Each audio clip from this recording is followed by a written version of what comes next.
kazi nyingi imefanywa na wenzenu ambao mtakuta huko, wamefanya kazi ya kutosha. Nguvu za adui zimeisha, wamefanya kazi ya kutosha. Hizi maeneo zote mnaona ilikuwa adui. Ndagira ngo turajya Kinshasa. Tunakubaliana? Ndio bwana. Uko tayari? Jackson Semahoro niko nitwa. Nanone turi mu mashyamba ya Kongo. Umutwe wa M23 nta gihe kinini gishize utangaje ko kuri ubugenzura rucuru yose ndetse yewe na Rumangabo byose bikiyongera kuri Bunagana ndetse yewe ibyo bidahagije ubu ngubu abarwanyi baravuga ko biteguye n'ubundi kwerekeza mu mujyi wa Goma bakawufata nawo. Ibyo niberuze gutangazwa na Major Wiringoma uvugira uyu mutwe wa M23. General Sultani Makenga uyoboye nawe atangaza ko nubundi amaze iminsi ahugiye mu gutegura uburyo bwo guhirika ubutegetsi bwa Perezida Felix Tshisekedi Tshilombo. Uyu mugabo uzwiho kuba indwanyi ikomeye idatinya aho byakaze yigeze kuvuga ati nguvu za adui zimeisha, adui nta mbaraga gifite, gahunda no gukomeza tugafata Kinshasa. Hivi mmemaliza sa mafunzo, ndagira ngo turajya Kinshasa. Tunakubaliana? Ndio bwana. Uko tayari? Ndio bwana. General Sultani Makenga muri aya mashusho yakiraga abarwanyi be bari barangije imyitozo ya gisirikare bari bagiye n'ubudi kwinjira muri uyu mutwe wa M23 cyangwa se M23. Mu mashusho Sultani Makenga agaragara afite imbunda ya pistoli mu ntoki avuga ikinyarwanda kandi rwose agenda kivanga n'igiswahili arinzwe cyane n'abakomando batojwe. Amashusho agaragaza ko umubare w'abarwanyi barabarangije iriya myitozo ya gisirikare bagera cyangwa se barenga kuri 300, harimo kandi n'abasore n'abagabo bose ubona ko bafite ubushake bwa gisirikare mu ntambara. Sultani Makenga discipline ya hali ya juu, mwanisikia? Yababwiye ko bagomba kurangwa na discipline. Ati ntabwo mbatumye gufata abagore ku ngufu cyangwa gusahura, mwitware neza kurusha adui. Yavugaga ingabo za leta ya Kongo FARDC. Siko bimeze? Tugomba gutandukana n'abo turwana nabo. Imirwano yo irakomeje hagati y'ingabo za Kongo FARDC ndetse yewe n'aba barwanyi ba M23.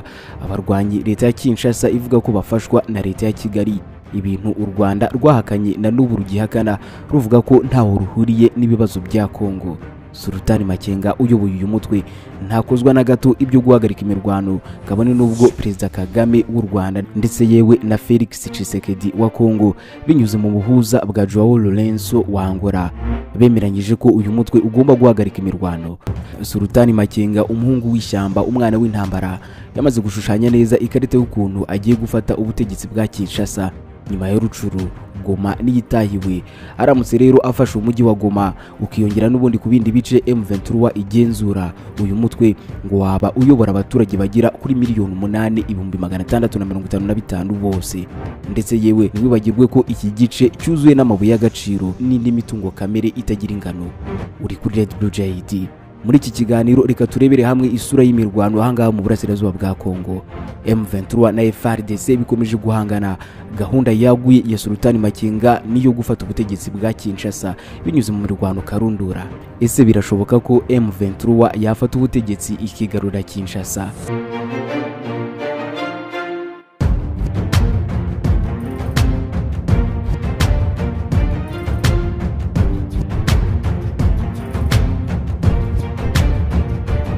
Imbaraga zikomeye cyane. Turumvikana?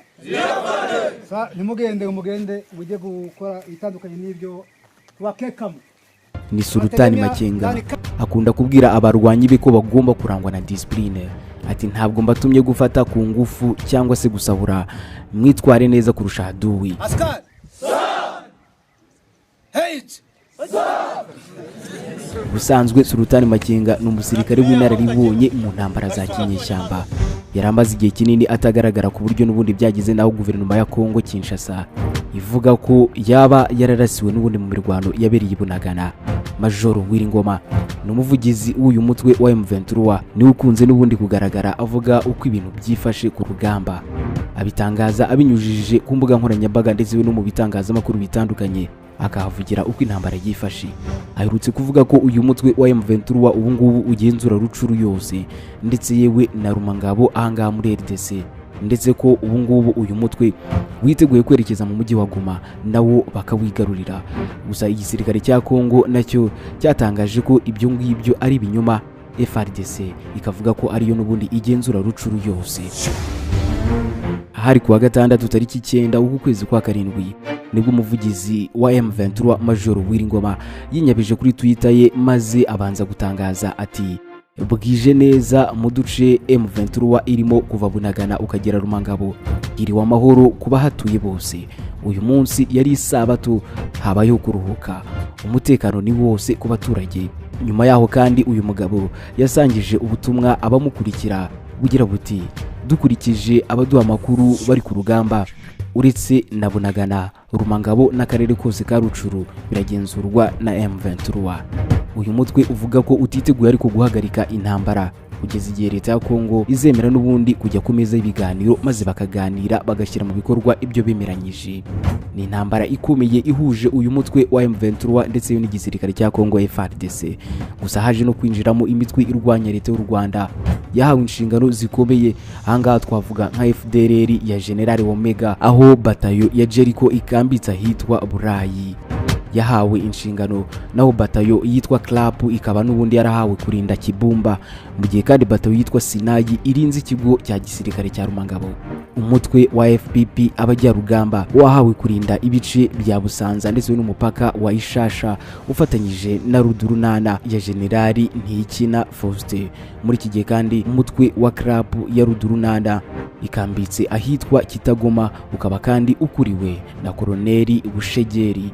Iyi mitwe yose rero ikaba yaratsinzwe. Amakuru yavuye muri ONU nayo yaje avuga ko M23 yateye kuwa 4 ibirindiro by'ingabo za leta ahitwa Kanyabusoro. Ahangaha rero akaba ari ku birometero 5 uvuye mu nkambi ya gisirikare ya Rumangabo ndetse yewe na Kazuba. General Sultani Makenga uyoboye uyu mutwe w'inyeshyamba za M23 ahangaha mu mashyamba ya Kongo yatangaje ko arangije neza gutegura uburyo bwo guhirika ubutegetsi bwa Perezida Felix Tshisekedi. Ubutegetsi kuri we abona ko ngo budashoboye habe na gato. Uyu yigeze kuvuga ati haduyi nta mbaraga gifite, gahunda ni ugukomeza tugafata Kinshasa. Gusa ariko si ubwa mbere uyu mujenerali avuze ko ashaka gufata Kinshasa yose. Umusirikare warwanye mu ntambara zahiritse Perezida Mobutu Sese Seko ku ngwendo wa Zabanga ndetse yewe na Laurent Desire Kabila. Intego ye yo kongera kurwana ndetse no gufata cyangwa se guhirika ubutegetsi bw'Kinshasa ayigize ku nshuro urebye ya gatatu. Inzobere mu ntambara za kinyeshyamba zivuga ko byasaba nibura amezi 18 kugira ngo M23 amezi 18 kugira ngo byibuze M23 ibashe kuba yagira mu mujyi wa Kinshasa muri kapitale. Ingabo z'u Rwanda ubwo zateraga Zaire urabyibuka zagombye gushimota indege ya Zaire y'ubwoko bwa Boeing yari igiye kuguruka yerekeza Kinshasa. Iki gihe bategetse abapilote kubageza ku kibuga cy'indege ahitwa Kitona, ni ikibuga cyubatswe n'Abanyamerika. Barahageze maze baraharwanira, dore ko bahuriye n'ingabo zaho maze barazinesha, bahita bafata icyambu ubundi bahita berekeza i Kinshasa. Nubwo General Sultani Makenga azubereye neza intambara kandi akaba azi neza n'aya mashyamba ya Kongo, umuntu ntiyabura kwibaza amayeri ateganya kuzakoresha ngo agere i Kinshasa muri kapitali. Mviki abasesenguzi barimo abikinyamakuru Tarifa cyandikira Kigali babitekerezaho. Sultani Makenga na M23 ye ngo baramutse bafashe ikibuga cy'indege cya Goma ngo birashoboka ko nabo bafata bugwate zimwe mu ndege zaba zerekeje i Kinshasa cyangwa se hafi yaho maze bagahangana n'ingabo za Tshisekedi. Ikindi nuko aba barwanyi ba M23 baramutse bashoboye gufata umujyi wa Goma ngo byatuma hari n'indi mitwe idashaka ubutegetsi bwa Tshisekedi ishobora kubona ko wa mutwe burya ufite imbaraga nyinshi, bityo rero ikaba yawiyungaho bikawongerera imbaraga muri uru rugamba. Kuba M23 ari umutwe w'inyeshyamba ariko kandi ikaba yarashoboye kwirukana ingabo za RDC mu birindiro bikomeye nka Zabunagana, Rumangabo ndetse na Rucuru, ngo bigaragaza ko ari umutwe ufite imbaraga koko. Niramuka rero yongeye imbaraga maze igafata umujyi wa Goma ngo bishobora kuzatuma ibintu bihindura isura ndetse n'urugamba rugafata indi sura burundu. ni ngombwa kuzirikana ko i Rumangabo hari ikigo cya kabiri kinini mu bigo by'ingabo za RDC. Ibyo rero nabyo ntubyibagirwe. Iki kigo rero nigifatwa mu buryo budasubirwaho ngo bizatuma bigaragara ko n'ibindi bigo byafatwa, wenda ikibazo kikaba igihe byafata. General Sultani Makenga asanzwe azi neza imikorere y'igisirikare cya Repubulika ya Demokarasi ya Kongo ndetse we n'uburyo abanyapolitike baho bakora. Ibyo byo arabisobanukiwe kuva mu myaka myinshi ishize.